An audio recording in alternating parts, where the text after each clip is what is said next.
Everything happened here. At my brother's bachelor party, my husband and my neighbor hid in the groom's tent. I caught them together in the groom's tent while I was making drinks for the toasts. What would you have done? Just walked away. The Idaho sun beat down on my neck, even under the flimsy shade of the pop-up tent. May in Boise was unpredictable, scorching 1 minute, shivering the... It was my brother, Ben's bachelor party, a low-key affair in his backyard, or what passed for a backyard, a patch of dry grass struggling against the relentless sun and stubbornly rocky soil. I was playing bartender, mixing up something festive with pineapple juice and enough rum to make everyone forget their anxieties for a few hours. I'm an event decorator by trade. I make things pretty. Apparently, that skill didn't extend to my own life. I reached for the ice, the clinking sound a small comfort in the chaos of laughter and shouted conversations around me. That's when I saw them. Derek, my husband of 7 years, and Sandra, our Ben's carefully decorated, no girls allowed tent. The groom's tent. Now Sandra and I, we had history. Nasty history. She'd spread rumors last year, whispered accusations about me mistreating our golden retriever, Gus. She even called animal control. CPS was involved, all because Gus barked a lot when the mailman came. It was ridiculous, infuriating, humiliating. So, seeing her slinking into a tent with my husband at my brother's bachelor party, well, let's just say my blood ran cold. My hands shook as I set down the ice bucket. I told myself I was being paranoid. Maybe Derek just needed to ask Ben something. Maybe Sandra. Maybe she just got lost. But my gut screamed. My gut, which had a pretty good track record when it came to detecting BS, screamed bloody murder. I wiped my hands on my sundress, trying to appear calm. I grabbed a tray of lime wedges and headed towards the tent. I could hear muffled voices inside, too low to make out what they were saying. I pushed aside the canvas flap. And there they were. Derek was leaning against a folding table, his tie loosened, his face flushed. Sandra stood close to him, her hand resting on his arm. They jumped apart when they saw me, their faces mirroring guilt and surprise. "What's going on here?" I asked, my voice dangerously low. Derek stammered. "Honey, it's not what it looks like." "Oh, really?" I said, raising an eyebrow. "Because it looks like my husband is having a clandestine meeting with my least favorite person in the groom's tent, at his bachelor party." Sandra's eyes narrowed. "We were just talking." "About what?" "My alleged dog abuse?" I asked, my voice dripping with sarcasm. "Or maybe about how much you both hate me?" Derek stepped forward, putting his hands on my arms. "Listen, let's not make a scene. We can talk about this later." "Later? Later when? When you two are done? Whatever this is?" I shrugged him off. "No, we're talking about this now." Ben chose that exact moment to pop his head into the tent. "Everything okay in here?" He looked from me to Derek to Sandra, his brow furrowing with concern. "No, Ben, everything is not okay," I said, my voice cracking with emotion. "I think your brother-in-law and our lovely neighbor have something they want to tell us." Ben looked confused. "Tell us what?" I glared at Derek and Sandra, waiting for one of them to speak. The silence stretched, thick and heavy. "What would you do in my place?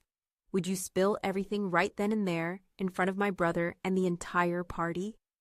Or would you try to salvage some shred of dignity, some semblance of control?" I chose the latter for the moment. "Nothing, Ben," I said, forcing a smile. "Just a little misunderstanding. We'll sort it out." I turned and walked away, the stares of Derek and Sandra burning into my back.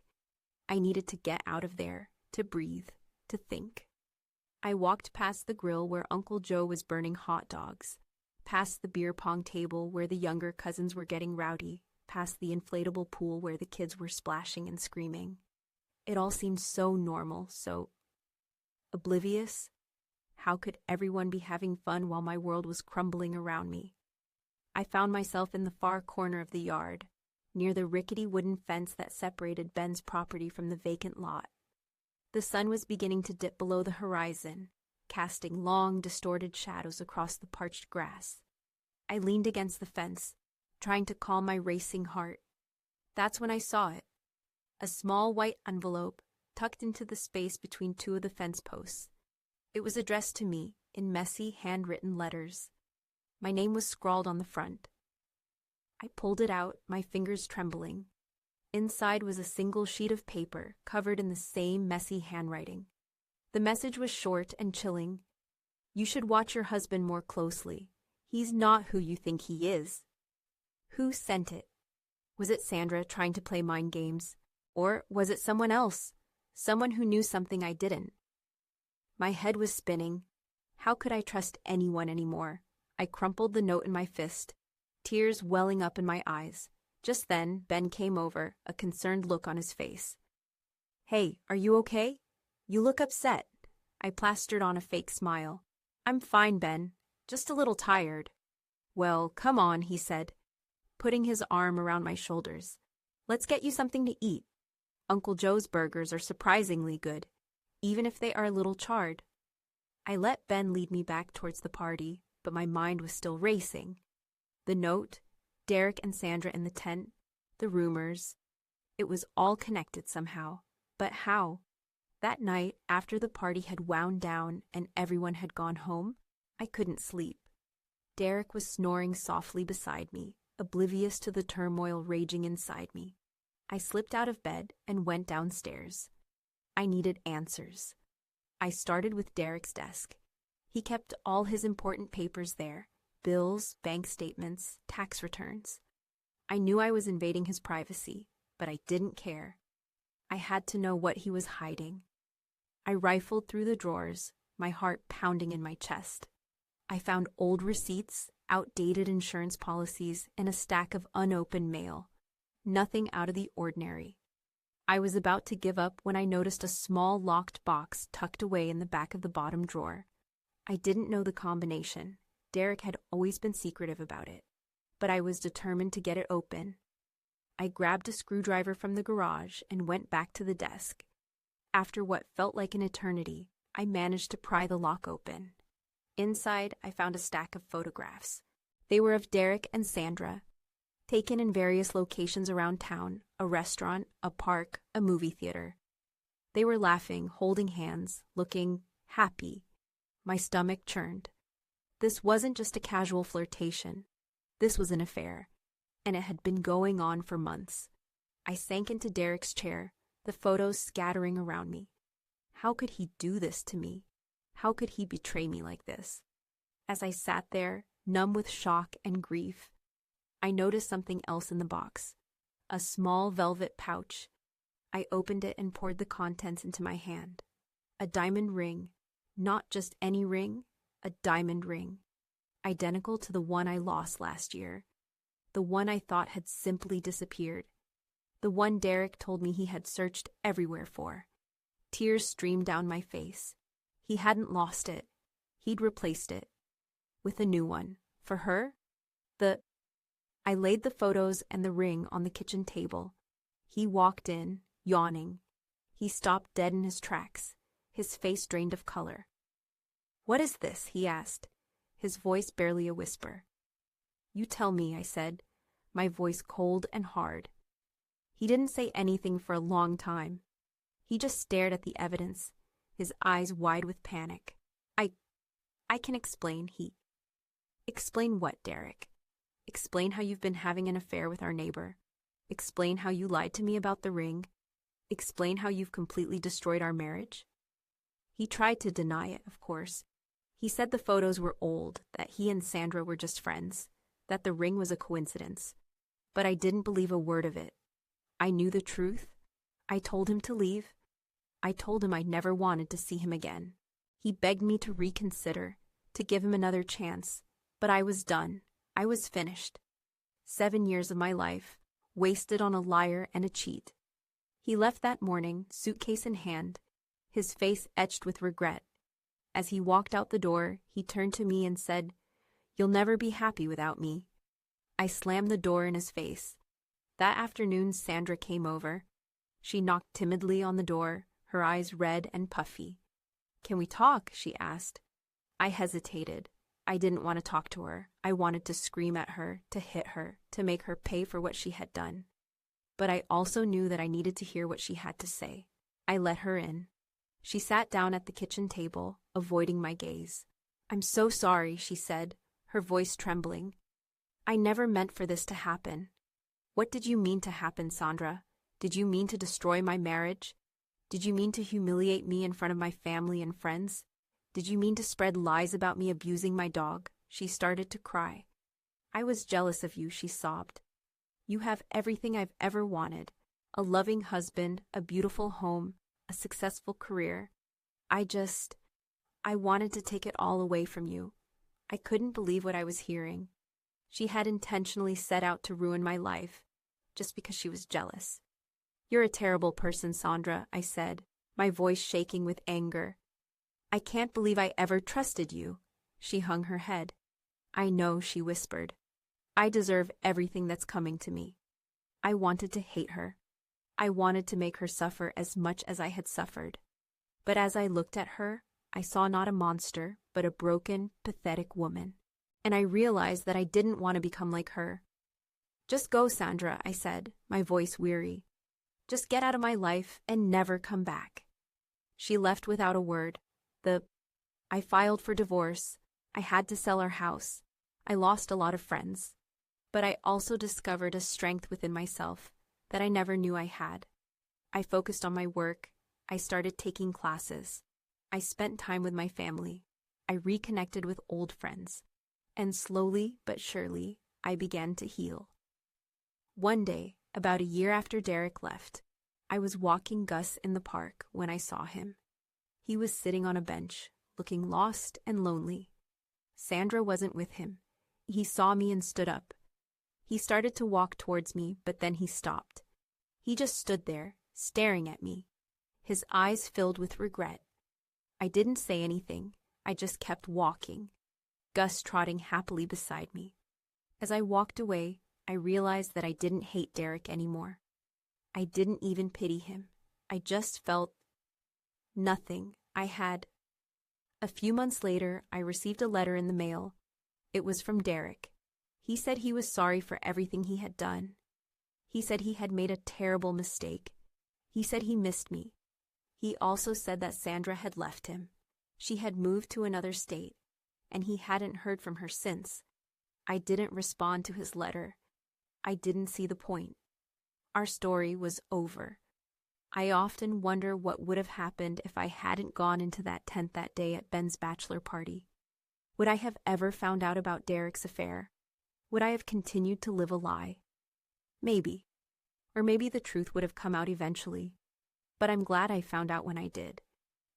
It was painful, yes, but it also allowed me to break free from a toxic relationship and to build a new life for myself. I'm now happily single. I have a great job, amazing friends, and a loyal dog. And as for Sandra, I don't know what happened to her. I heard she moved to Arizona, but that's just a rumor. Maybe she's found happiness. Maybe she's still miserable. I honestly don't care. What I do care about is my own happiness. And I rebuilt myself. I created my event-filled life, now completely curated for my pleasure alone.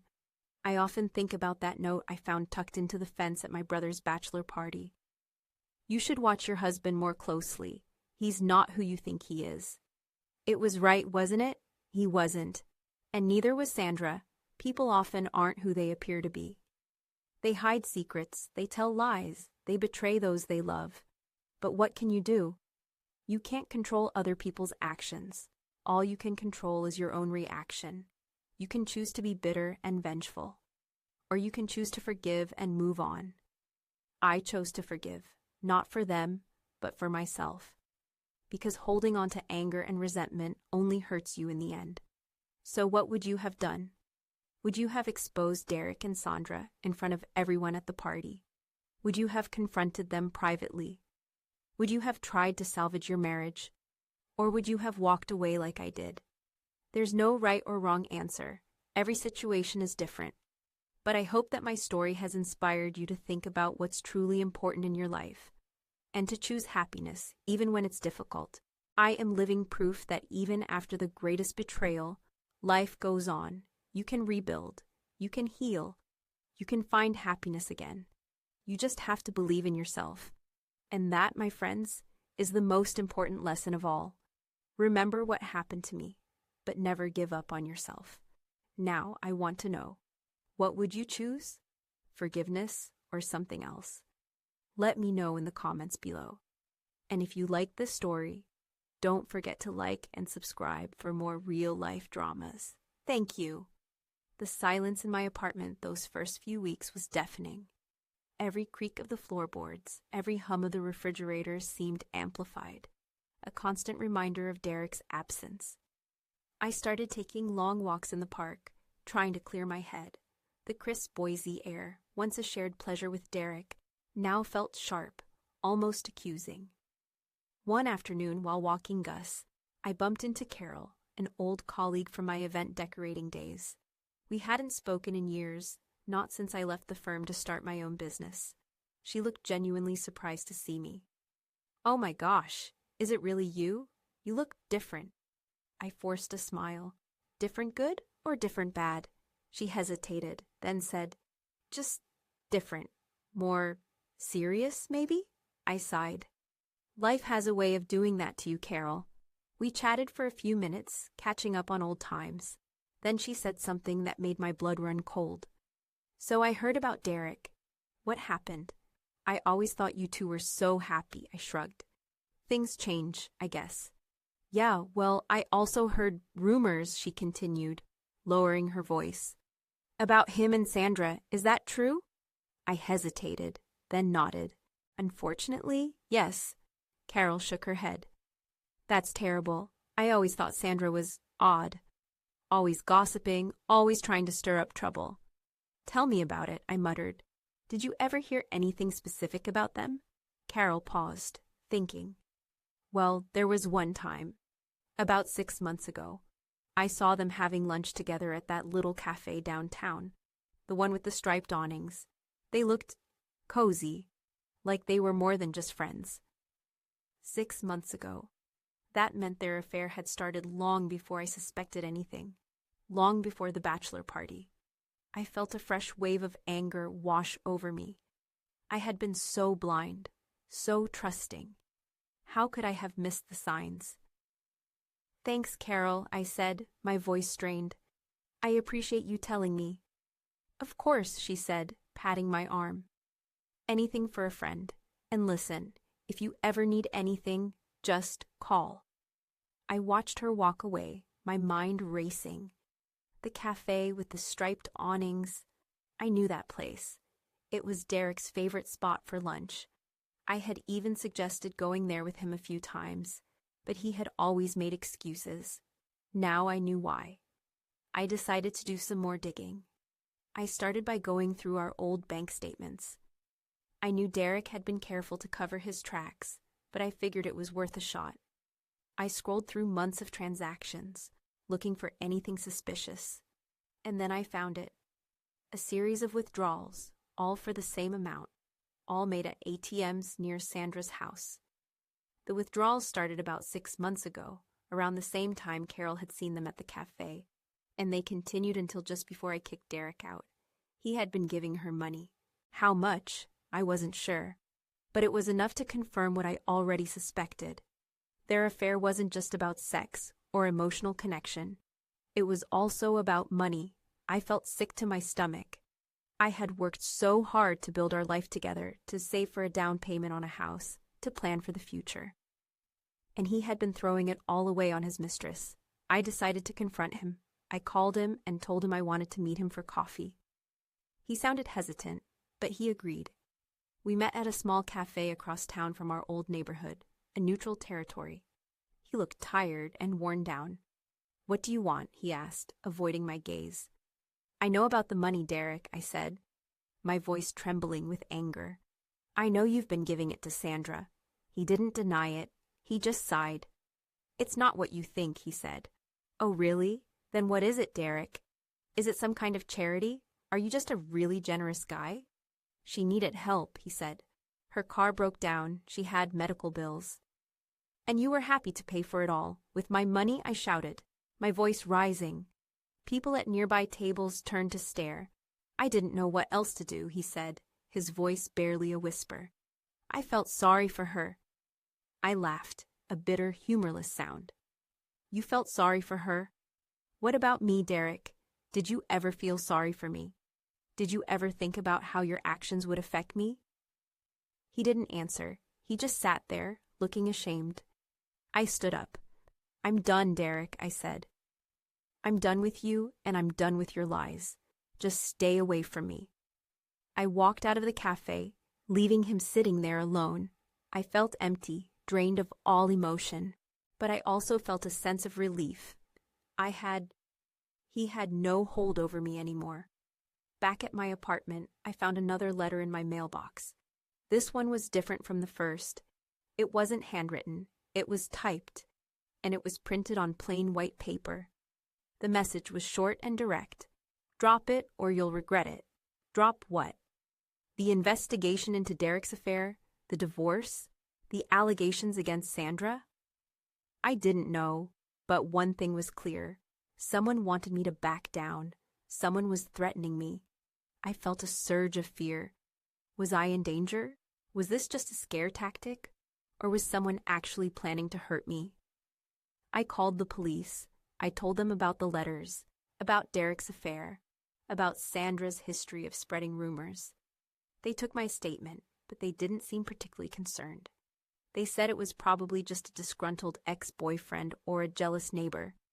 They told me to be careful and to call them if anything else happened. I didn't feel reassured. I felt more vulnerable than ever. I knew I couldn't rely on the police to protect me. I was on my own.